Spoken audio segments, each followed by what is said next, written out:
قضت غرفة الجنايات الاستئنافية للجرائم المالية بمحكمة الاستئناف بمراكش بتأييد الحكم الابتدائي وإدانة رئيس جماعة إنسكان الأسبق، إلى جانب متهمين آخرين بينهم نائب للرئيس ومسؤولان اثنان عن شركتين للمحروقات والمحاسب الجماعي، في قضية اختلاس مبلغ 254 مليون سنتيم كانت مخصصة لاقتناء الغازوال بجماعة إنسكان.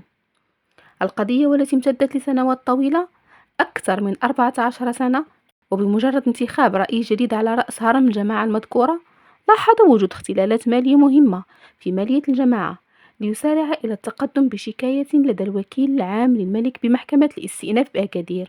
وبالفعل تكلفت لجنة التفتيش بافتحاص دقيق لمالية جماعة إنسكان، ووافقت على مجموعة من الخروقات المالية والإدارية المسيطرة، وخصوصا اختفاء مبلغ 254 مليون سنتيم من مالية الجماعة كان مخصصا لاقتناء الوقود.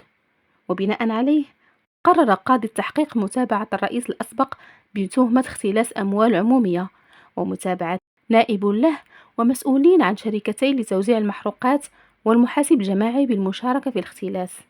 وبعد مسار قضائي طويل قضت غرفة الجنايات الابتدائية للجرائم المالية بمحكمة الاستئناف بمراكش في 16 نوفمبر 2017 بإدانة رئيس الجماعة الأسبق بسنتين 2 حبسا نافذا وغرامة نافذة قدرها 50,000 درهم.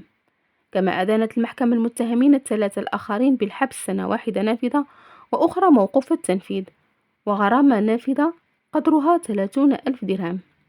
أما بخصوص الدعوى المدنية فقد تم بموجبها الحكم على المتهمين بأدائهم تضامنا بينهم للمطالب بالحق المدني تعويضا مدنيا إجماليا قدره 1,000,000 درهم مع السائر والإجبار في الأدنى، وهو الحكم الذي أيدته غرفة الجنايات الاستئنافية للجرائم المالية في جميع مقتضياته.